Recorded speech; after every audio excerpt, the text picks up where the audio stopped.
इंसान की journey from homo sapien to human जी उस वक्त बनी जब उसने ख्वाब देखना शुरू किया, और ख्वाब उसको आर्ट ने सिखाया था। आप आर्ट की क्या प्रैक्टिस करते हो? चलो तुम तो लिखती हो। जी बिल्कुल। तुम क्या करते हो? हम भी करते हैं, पॉडकास्ट करने से जाओ, प्रेशर नहीं लेना है। नहीं करता था, आई स्टॉप्ड बिकॉज़ वो ये था इसने क्या पैसे कमा के देने हैं। ये पॉइंट है, वो जो चीजें पैसे कमा के नहीं देती, अगर खुशी देती हैं तो उसको मत छोड़ो यार। Exactly. उससे कम से कम तुम जो पैसे भी ज्यादा कमा लोगे, मैं तुम्हें गारंटी देता हूँ। Hello everyone and welcome back to the second part of नौकरी मर्द औरत और पाकिस्तानी इकोनॉमी। हम बात कर रहे हैं कि पाकिस्तान के नौजवानों को करियर्स इस्टेब्लिश करने में क्या मुश्किलात फेस करनी पड़ रही हैं। And we are joined by our boss sir Mohammad Wasim, जो कि सजावी के अब्बू भी हैं।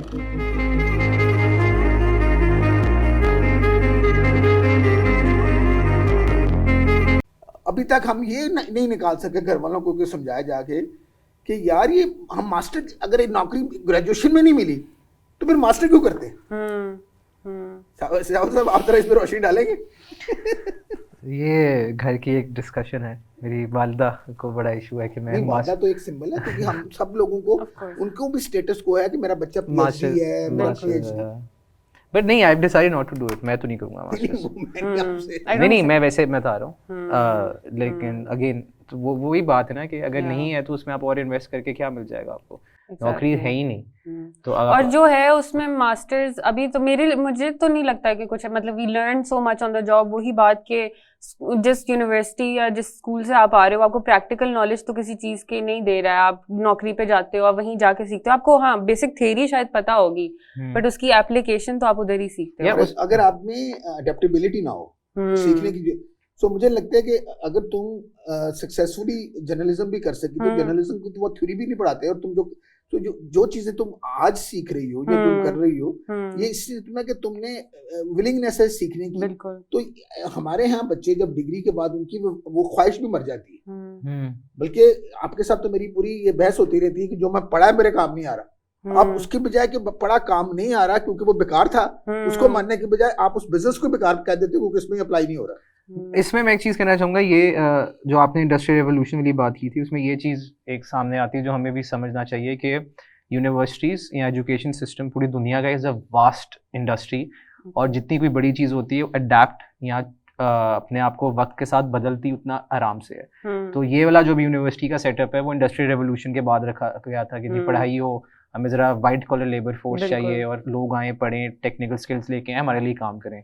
अब वो सारा चेंज हो रहा है क्योंकि अब small businesses, micro businesses, freelance वाला एक दौर आ रहा है। कंपनीज कोविड से पहले भी आपका जब .com का बबल बर्स्ट हुआ था, फिर अमेरिका में हाउसिंग इंडस्ट्री का वो सारा डाउनफॉल आया था, उसके अलावा भी इकोनॉमी ऊपर नीचे हो रही होती है, तो वो बड़ी कंपनीज का भी अब दौर नहीं रहा। तो नाउ अ प्रॉब्लम इज आप आगे जा चुके हो, हमारी जनरेशन वो उस फंस गई है कि वो ट्रांजिशन इकोनॉमी में हो गई है, लेकिन यूनिवर्सिटीज उस तक पहुंची नहीं है। और उसमें सिंपल सी बात है कि अगर आपको आपने पढ़ाना है और आप टीचिंग में आपका शौक है, लिटरेचर में शौक है, तो जरूर पीएचडी में जाएं। हाँ, उन केसेस में रिसर्च में जाना है। क्या हो रहा है कि नौकरी नहीं मिलती तो आप क्योंकि यूनिवर्सिटी में पढ़ाने के लिए पीएचडी चाहिए, तो जी पीएचडी हम जा रहे हैं, 2500 पीएचडी बेकार पर बैठा हुआ है बेचारा, क्योंकि उसको कोई और नहीं बन रही। फॉर एग्जाम्पल किसी भी इंस्टीट्यूट में, I don't want to take the name of an institution जिसमें उनको प्रॉब्लम है, मुझे लगता है वो 6 महीने के काम को खींच के 4 साल तक लेके जाते हैं। पहले जो यूनिवर्सिटीज नौकरियां श्योर करती थी, अब नहीं करती, उसमें उनका कसूर नहीं है। बिल्कुल। अच्छा, एक और स्केरी बात और है, जो तुम्हारी जनरेशन है इनके पास एक बबल और है जिसमें वो सर्वाइव कर सकते हैं, जिसलिए मैं कहता हूँ कि जी नौकरी से ज़्यादा आप अपना बिजनेस करें ताकि वो आप चलें। वो है आपका जो नेट, इंटरनेट और सोशल मीडिया जी। ऑनलाइन ने एक नया बाजार बना दिया, पैरेलल टू ऑफलाइन जो भी ऑफलाइन या स्पेस, तो उसमें बेशुमार लोग फिटर हो गए। जब ये अभी फिल हो जाएगी, क्योंकि एक लिमिट तक ही आएंगे ना, फिर उसके बाद तो फिर उसके बाद क्या करेंगे जी। तो इसके लिए मुझे लगता है कि हमें creative solutions as a state, as a individuals, as a family, वो उनको लेना पड़ेगा। और सबसे ज्यादा इंपॉर्टेंट है कि अपनी जिंदगी को बड़े बड़े जो ग्लोबलाइजेशन की जो आप पे आया है जो लाइफस्टाइल, यार अपनी रूट्स को भी देखो जाके। तुम कॉपी करना चाहते हो जिसको, और अपने आप अपनी जबान नहीं बोल सकते। अपने अपना होता क्या है, खाने को नहीं। सो आई थिंक हम बहुत कम में भी गुजारा कर सकते हैं और उसमें खुश रह सकते हैं। सो अपना जो एक खुशी को कहीं सिर्फ बहुत सारे पैसों में मत तोलो। एग्जैक्टली आई फील कि ये तो आपकी बात बिल्कुल ठीक है कि जी there is a lot of dichotomy between जो हमारे इन्फ्लुएंसेस आ रहे हैं और हम उनको प्रैक्टिकली कैसे इम्प्लीमेंट कर रहे हैं। लेकिन आई जस्ट डोंट वांट कि द ऑडियंस टू, बिकॉज जब लोग बात करते हैं go back to your roots, a lot of people take it the very opposite way और उनकी रूट्स का मतलब होता है बड़ा कंजर्वेटिवली लोगों को देखना और वो जो social norms. Going back to your roots also means a lot of other things कि आपकी ज़िंदगी में प्रैक्टिकल क्या है, आप कितने को एडजस्ट कर सकते हो, कितना, क्योंकि वही बात जब चेंज अगर आप आइसोलेशन में ला रहे हो तो वो आप नहीं गुजारा कर सकोगे। It has to have some sort of wholesome effect. उसके लिए ज़रूरी है कि आप सारी चीज़ को होलिस्टिक। बहुत अच्छा पॉइंट अलविना तुमने लिया। देखिए कल्चर सारा अच्छा नहीं होता, कल्चर वल्चर है। जहाँ पे क्लास है, जहाँ पे ऑपरेशन है औरतों के लिए, लोग गरीब लोगों के लिए, उसको तो नहीं मानना चाहिए। पर बदलेगा कौन जब हम उसको भाग के निकल जाएंगे। बिल्कुल। जब गवर्नमेंट के स्कूल में से सब बच्चों ने जो इन्फ्लुएंशियल थे मिडिल क्लास ने निकाल लिए तो स्कूल खत्म हो गए। जबकि एक ज़माने में जब हम पढ़ते थे सेंटर में, तो उस वक्त प्राइवेट स्कूल इतने थे भी नहीं, ना लोगों के पास इतने पैसे थे, तो वो बहुत उनमें से लोग CSS भी करते थे, डॉक्टर भी बनते थे और बाहर भी जाते थे, PhD भी पढ़ाते भी थे। तो एक तो वो है। तो इसलिए रूट्स पे जाने का मतलब कतन वो बकवास को दोबारा जाकर नहीं देना उसको। हाँ, उसमें फॉर एग्जांपल जब आप वहाँ जाएंगे तो आप अपनी रवायतों को बदलेंगे, क्योंकि कल्चर एक लिवेबल बिल्कुल चीज़ है, ये हर वक्त जिंदा होती है। बिल्कुल। अच्छा, उसको बदलने के लिए जाहिर है कि हमें कोशिश करनी पड़ेगी, ये तो नहीं होगा कि हम ना कर सके। उसमें मेरा मतलब ये है कि मेरा जब कहता हूँ वापस, तो हमें कहीं एग्रीकल्चर जो हमारी एक स्पेसिस हैं जिसको हम पूरा यूटिलाइज नहीं कर रहे, उसको एक्चुअली इस वक्त चैलेंज ऑप्टिमाइजेशन का है कि जो भी ऑप्शंस हैं, और उस ऑप्टिमाइजेशन में सबसे इम्पोर्टेंट है कि अगर आधी वर्कफोर्स बाहर नहीं काम करती, हम घर नहीं चला सकते। उस मर्द पे जो प्रेशर है, आधी वर्कफोर्स से मतलब औरत 50% औरतें काम साथ नहीं करती, क्योंकि आपकी एग्रीकल्चर इकोनॉमी में वो करती हैं, आप उनको मानते हैं, उनको वो काम भी करें और माने भी। ये सारे अमल में जब तक समाज के अंदर आप अपने ग्रुप्स नहीं बनाएंगे, आप जाइए थेरेपी पे जाइए, आप लोगों से मिलें, पर अगर आपको सपोर्ट ग्रुप अपने क्रिएट नहीं करेंगे, आपको नई तरह के ऑर्गेनाइजेशंस अपनी इश्यूज के लिए अपनी बनानी नहीं पड़ेंगी, आपको इस पे बात करनी पड़ेगी, क्योंकि आपकी आवाज नहीं है अभी। बिल्कुल बिल्कुल। एंड इट्स सैड कि 70% तकरीबन 64 या 65%। मेरा ख्याल है कि स्टूडेंट यूनियंस पे हमने बैन लगा दिया। जब अमार जान या इस तरह के लोग जब स्टूडेंट्स की बात करते हैं तो आप उनको गिरफ्तार करने की बातें शुरू कर देते हैं। तो जो ये लोग बहुत जबरदस्त काम कर रहे हैं ना, तो आपको भी अपने फील्ड में अपने लोगों को, क्योंकि यार आपको बैठना पड़ेगा दूसरे से, कोई नए एथिक्स डेवलप करने पड़ेंगे। समाज को भी बदले बगैर आप इंडिविजुअल की ट्रांसफॉर्मेशन की तरफ नहीं लेके जा सकते। Let's also talk about, since we have you guys together, तो एक फैमिली के लिए किस तरह डिफिकल्टी आसान होता है navigating as a parent, as a son. आप भी एक सोसाइटी में बड़े हो रहे हो जहाँ पे एक सर्टेन स्टैंडर्ड्स ऑफ सक्सेस हैं।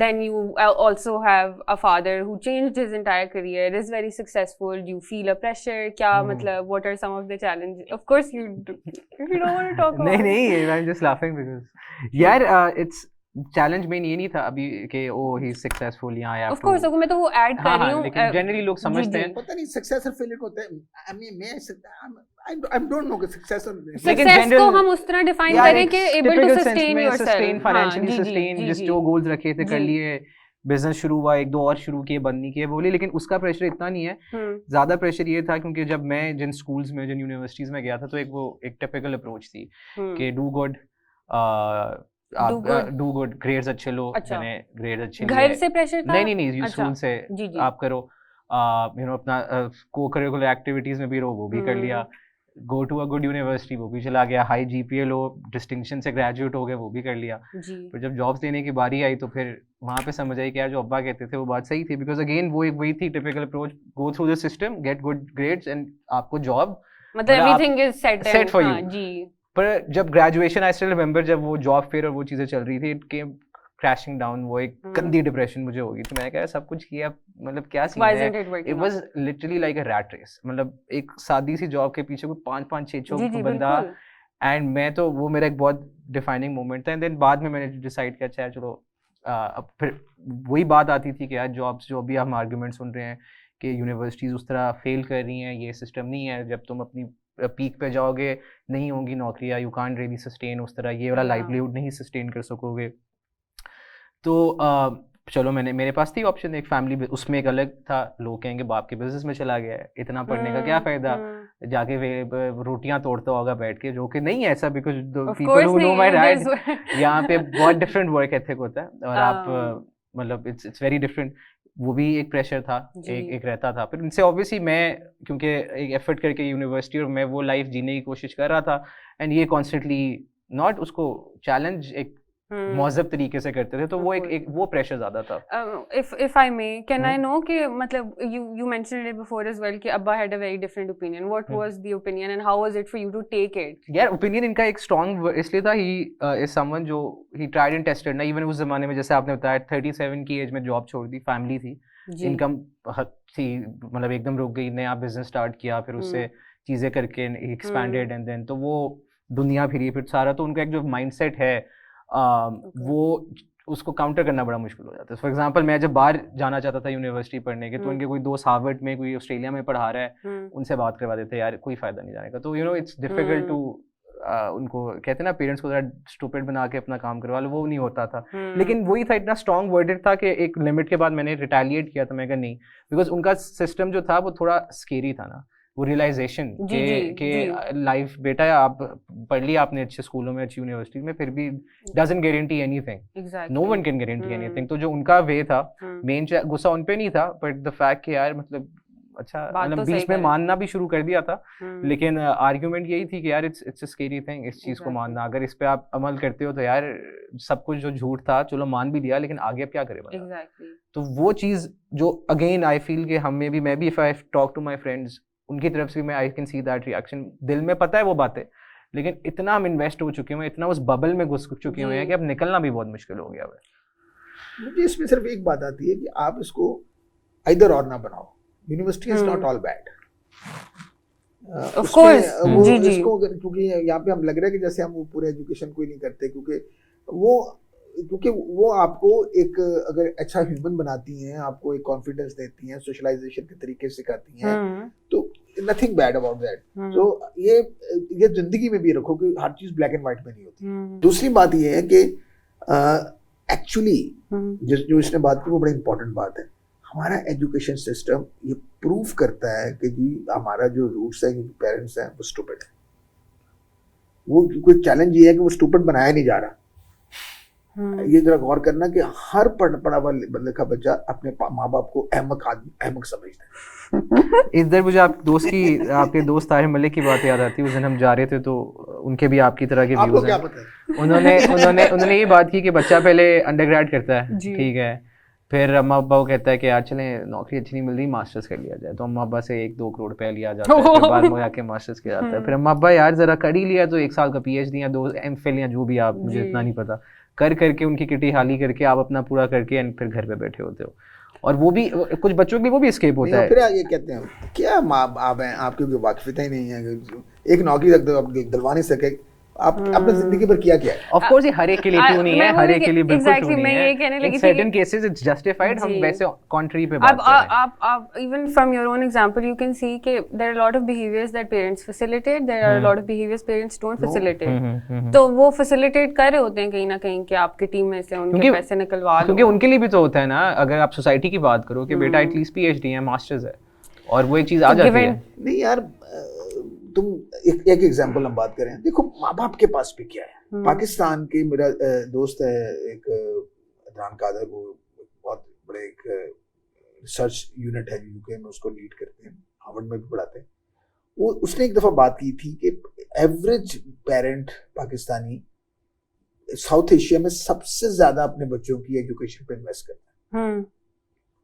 ये जो इवन इंडिया मेरा ख्याल है जो वो मतलब है कि जो अगर वो 100 रुपया कमाता है तो परसेंटेज की बात बिल्कुल हो रही है। बिल्कुल ऑफ कोर्स जी क्योंकि ये क्राइसिस वहां से भी है, उसको भी अपनी जो मुश्किलात का हल या बिल्कुल अपने बच्चों गारंटीज के चाहिए करियर जी उसकी गारंटी उसको वो भी एजुकेशन में ढूंढ बिल्कुल कि जी मैं अगर अपने फॉर एग्जांपल डॉक्टर बना दूंगा या जो भी करूंगा तो वो उससे वो उसका कैरियर उसकी जिंदगी आसान हो जाएगी। इंडिया पाकिस्तान में जहाँ पे सोशल वेलफेयर नहीं है, जहाँ पे आपको गारंटी बिल्कुल नहीं है बिल्कुल और आपको बुढ़ापे के लिए आपके बच्चों की जरूरत पड़ती है और बास को तो आप अपने ख्वाब भी आप बच्चों के जरिए पूरे करने की बिल्कुल तो उसमें वो जो इन्वेस्टमेंट है वो रिटर्न के लिए होती है। ये भी है। and the entire idea isn't bad in itself अगर हम उसको थोड़ा सा प्रैक्टिकल बना लें, क्योंकि at the end of the day अगर आपका बच्चा इस काबिल हो रहा है कि आपके लिए कुछ कर सके तो that means he or she is successful enough to do it for his or her own self as well. लेकिन आई थिंक मेरा इशू अगेन वो तो एक बहुत अच्छी बात है अगर आप कर लो, लेकिन अगेन बात वही है कि फिर आप सक्सेस क्या देख रहे हो, वो क्या देख रहे हो। एक लाइन नहीं है कि बस पढ़ो पढ़ो और जॉब, क्योंकि उस सिस्टम पे जो है हमारी जनरेशन पे अभी करंट आउटपुट है हम इसको लाइटली ले रहे हैं, लेकिन डिप्रेशन, एक तो डिप्रेशन, मेंटल हेल्थ, जॉब ना मिलना, फाइनेंशियल और बंदा मिड लाइफ क्राइसिस जेन्युइनली अब जल्दी आने लगे हैं लोगों को। I feel a lot of it also has to do with how strongly हम control maintain करना चाहते हैं, control over narrative, control over life, हर चीज़ का control ही है ना, क्योंकि आपने एक रिदम बना दिया है। आपको तो एजुकेशन थोड़ा आप अपने आप को एजुकेशन है, स्किल है, कोई सीख के अपनी जिंदगी पे ज्यादा कंट्रोल चाहते हो ना। कंट्रोल क्या कि मैं अपनी फाइनेंशियल इनकम को कंट्रोल करूंगा, मेरी जिंदगी थोड़ी कंट्रोल में आ जाएगी, तो वो तो लिंक्ड ही है उससे। नहीं लेकिन मुझे नहीं लगता, मुझे लगता है कि क्या आप ये ज्यादा कैरियर सक्सेस कंट्रोल के लिए करते हो? दोनों, एक तो कंट्रोल भी और दूसरा सोसाइटल इमेज भी ऑब्वियसली। मतलब एक सेकंड ना, सोसाइटी ने डिजायर किया, सोसाइटी भी छोड़ दो, क्या कंट्रोल के लिए करते हो? आपको एक सर्टेनिटी की कंट्रोल इज अ बेटर। आपको एक मैं बताता हूँ ना, एक बंदा एक मछेरा या एक दरिया के किनारे बैठा और उसने एक मछली पकड़ी और उठ के चल पड़ा। तो एक आपकी तरह का पढ़ा लिखा बंदा है कि अभी तो यार 9 बजे हैं, 10 बजे हैं, तुम पागल हो, अभी तक उठ के जा रहे हो? तो और बैठो, कहता क्या करो? और मछलियाँ पकड़ो। कहते फिर क्या होगा? फिर ज्यादा पैसे आएंगे। कहता फिर और मछलियाँ पकड़ के एक बड़ी किश्ती ले लेना। अच्छा फिर क्या होगा? फिर बड़ी किश्ती से एक ट्रेलर ले लेना, ट्रेलर से फिर बहुत सारा पैसा आएगा। जब बहुत सारा पैसा आएगा तो फिर आराम करना। तो कहता अब क्या कर रहा हूँ? एग्जैक्टली। सो एक्चुअली मोमेंट को जीना, बिल्कुल ये बात। और उस मोमेंट की तलाश में जो कंट्रोल की चक्कर में जो आज कल तो पता नहीं मेरा सांस भी दिलाता है कि नहीं, और जो मोमेंट मेरे पास है उसको मैं अगर नहीं कर रहा तो यार ये फेयर नहीं है। और ये बच्चों को सबको कहना चाहिए। बिल्कुल नहीं, लेकिन अब इसमें इंस्टीट्यूशन में ये आपको कैपिटलिस्टिक वर्ल्ड में आपने कहा है कंजम्पशन बेस्ड इकोनॉमी में आप जी रहे हो, ज्यादा कमाओ ज्यादा खाओ, दैट इज द मोटो हर जगह। हमें भी आपको एक मछली ना पकड़ो, आप 10 पकड़ लो, पर यार अपना स्टैंडर्ड डिफाइन करो ना कि साथ भाईजान। देखिए आप बताइए, आप कोई आर्ट कोई ऐसी चीज जो आपको बहुत खुशी देती है वो क्या है? बहुत सी चीजें, मतलब एक बताओ, अब दोनों बताओ। एक बहुत genuine human interaction, helping somebody out. हाँ आपको सेम आई थिंक। हाँ या आप चलिए अगर मैं वैसे कैलिफोर्निया में एक बच्चों के साथ थिएटर की वर्कशॉप कर रहा था, तो आप याद पूछो तो क्या बनना है? Doctor, engineer, scientist, trainer. जो वो कहता है जी मैं आर्टिस्ट बनना चाहता हूँ, फुटबॉलर बनना चाहता हूँ, म्यूजिशियन बनना चाहता हूँ। तो इवन आपसे दोनों पूछे तो आपको इंटरेक्शन के अलावा कुछ नहीं निकला। सो ये देखिए, तो आप मुझे बताइए कि आप ये इंटरेक्शन एक वीक में कितनी वक्त करते हैं जिसमें आपको खुशी मिलती है? बहुत कम। मैं उसका आंसर कॉपी किया था, I put me on the spot. नहीं, I understand, like I like. आपके पास कोई आपके देखिए इंसान की journey from homo sapien to human जी उस वक्त बनी जब उसने ख्वाब देखना शुरू किया, और ख्वाब उसको आर्ट ने सिखाया था। आप आर्ट की क्या प्रैक्टिस करते हो? चलो तुम तो लिखती हो। जी बिल्कुल। तुम क्या करते हो? हम भी करते हैं, पॉडकास्ट कर रहे हैं, सजाओ, प्रेशर नहीं लेना है। नहीं करता था, आई स्टॉप्ड बिकॉज़ वो ये था इसने क्या पैसे कमा के देने हैं। ये पॉइंट है, वो जो चीजें पैसे कमा के नहीं देती अगर खुशी देती हैं तो उसको मत छोड़ो यार। Exactly. उससे कम से कम तुम जो पैसे भी ज्यादा कमा लोगे, मैं तुम्हें गारंटी देता हूँ, अगर तुम ज्यादा अपनी जो चीजों में अपनी खुशी के साथ जो काम करोगे वो तुम उसमें सक्सेसफुल भी हो जाओगे। जिस वक्त तुम जबर समझ के और वक्त की समझ के गुस्से में करते हो तो फिर हर रोज देख लो कंप्लेन का एक पूरा चैप्टर खोला होता है, और रात को अपनी आप पे तकलीफ होती है कि जी ये भी नहीं हुआ, वो सारा कुछ होके भी कुछ नहीं होता। और actually you have to have, ये मैंने वैसे एक बात सामने से आ रही है, ये मैंने ऋषम से भी सीखी है भाई, जिंदगी से काम के ऋषम अलावा माटी टीवी क्रिएटिव हाँ डायरेक्टर, जो है वो भी आपकी बेटी है भाई। Family business nepotism. अगर तुम अगर नहीं करते यार, मैंने एक बिजनेस के लिए क्या सीखा था मुझसे, ये तो बताएं। हाँ, मैंने इससे ये सीखा था कि जी जिंदगी में काम के अलावा उसकी भी जिंदगी है। बिल्कुल बिल्कुल, ये बहुत इंपॉर्टेंट है। और मैं ये कहता हूँ कि एक्चुअली मैंने कोई सक्सेसफुल होने के लिए बिल्कुल नहीं किया था। सक्सेस का तो मतलब भी नहीं पता था। मैं थिएटर करना चाहता था, स्कूल कोई नहीं था, यूनिवर्सिटी कोई नहीं थी, कॉलेज कोई नहीं थी, मैं उसको प्रैक्टिस करना चाहता था। वो बाद में जब चीजें हुई, इसलिए तो मैं कहता हूँ कि जब चीजें आप रिदम के साथ जाते हो, फ्लो के साथ जाते हो, तो जो चीजें आ गई वो जो आपको अच्छी लगी ले ली ना। नजम की बात बहुत, उनका एक शेर है, चीचो चीच की डेरियां, जो याद रही हैं सो मेरी हैं, जो विसर गई हैं तो तेरी हैं, जो याद रही वही मेरी हो सकती है ना। यार जिंदगी आपके कंट्रोल में हो ही नहीं सकती यार। भाई तू अगले पल तेरा दिल की धड़कन रुक जाए और तू एक्सीडेंट में मर जाए, ये काबू कर सकता है? कोई बंदे को पता होता है? नहीं। तो जो पल मेरा है उस पर ही कंट्रोल मेरा नहीं है, तो फिर मेरा ये कंट्रोल कहां से आएगा? हाँ, प्लानिंग करो, मेहनत करो, और लक याद रखो कि किस्मत भी होती है हर चीज के साथ। वो चीजों, वो एक सीक्वेंस कुदरत हो, खुदा की तरफ से हो, वो आपकी किस्मत की तरफ से हो, वो सितारों की तरफ से हो, क्योंकि उसने भी अपना एक रोल प्ले करना होता है। बिल्कुल। यू जस्ट मेंशन कि जी ज़िंदगी में कंट्रोल कितना हम एक्सरसाइज कर सकते हैं, फ्लूइडिटी कितनी इंपॉर्टेंट है। इसमें I would like you to share your own experience as well. क्या चीज़ थी जिसने ट्रिगर किया कि आप अपनी, जो आप नौकरी कर रहे थे, you had a family of course, pressures अलहदा होते हैं, बंदा कई चीज़ों के बारे में सोचता है, but then you took up something that resonated with you. दो पोर्शंस है ना, एक होता है कि आप क्या कर सकते हैं, जी बिल्कुल, उसकी पूरी तैयारी करो। बिल्कुल अगर उससे ऑपोजिट रिएक्शन मिलता है तो डिप्रेशन में मत जाओ। बिल्कुल। एडिसन ने अपना जो बल्ब बनाया था वो 1 लाख, 10 लाख, 1,101वां बल्ब होगा, उससे पहले उसके सारे एक्सपेरिमेंट पे। सो मुझे लगता है कि जो आप सोचते हैं वो पूरा करें, आप उसको क्रिटिकली एनालिसिस करने के काबिल हो कि ये नहीं हो रहा तो क्यों नहीं हो रहा। तो मेरा भी केस ये था कि मुझे 16 साल तक मैं वॉलंटियर था थिएटर में, और साथ में सेल्स की जॉब करता था। तो वो 16 साल की जो मेरी प्रेपरेशन थी वो उसको प्रैक्टिस करने की थी। बिल्कुल। और जिस वक्त तो प्रैक्टिस के लिए भी मेरे पास यही था कि मैंने 3 साल नौकरी की मुख्तलिफ 2 ऑर्गेनाइजेशन में, ताकि वहां से मेरा कोई 50% कम पे सैलरी पे, क्योंकि मैं वो एक्सपीरियंस गेन करके प्रैक्टिकली चीजों को आगे लाना चाहता था। बिल्कुल। उसमें मुझे था कि मैं हो सकता है कि ना हूं, पर यार मुझे ये तो दुख ना हो कि मैंने ट्राई नहीं की। मैं एक चीज करना चाहता था जिंदगी में सारी, और मैं उसको किए बगैर ही मर जाऊं, तो उससे बेहतर नहीं कि मैं ट्राई करूं। हो गया तो कर लिया, नहीं तो ना हो तो मैं फिर भी खुश होता कि यार मैंने कोशिश तो की है। Thank you so much for joining us. Thank It was you. lovely to have you here. I think we have a lot of insights for us as well, for the audience as well. And I'm really glad we had somebody who was open to talk about not just everything else, but particularly about success, about failure, and not being afraid of anything. That was really important. So thank you so much. Thank you so much. Thank you for inviting me. अगर आपको ये episode पसंद आई है तो please इस video को like करें, माटी टीवी को सब्सक्राइब करें, and let us know in the comment section below कि हम और किन टॉपिक्स पे बात करें। Here are the highlights from next week's episode. Today we're going to be talking about theater, acting, direction, and everything to do with the creative arts. Essentially, we have with us Kawal Khusat, who is known for her work in theater and primarily because of Olo Mopolo, because वो इतना larger than life आपने एक setup बना लिया है। मुझे बहुत ज़्यादा शौक था एक्टिंग का, और वो वाले बच्चे नहीं होते जो शीशों के आगे और स्टोर में छुप के और बाथरूम के अंदर में जाके बहुत ज़्यादा एक्टिंग की प्रैक्टिसेस कर रहे होते। सो इजाज़त नहीं मिली। उसमें ये कि कॉम्प्रोमाइज़ पर यही था कि behind the camera do whatever you want to, but in front of the camera maybe never. So but मुझे लगा कि यार ठीक है, and I don't mind starting small and going small also and continuing small also. So क्या है उसमें, क्या हर्ज है? मुझे नहीं सुपरस्टार बनना नहीं था, मुझे एक्टिंग करने का शौक था। मैंने तो कभी नहीं कहा था कि मुझे कुछ बहुत बड़ा आदमी बनना है।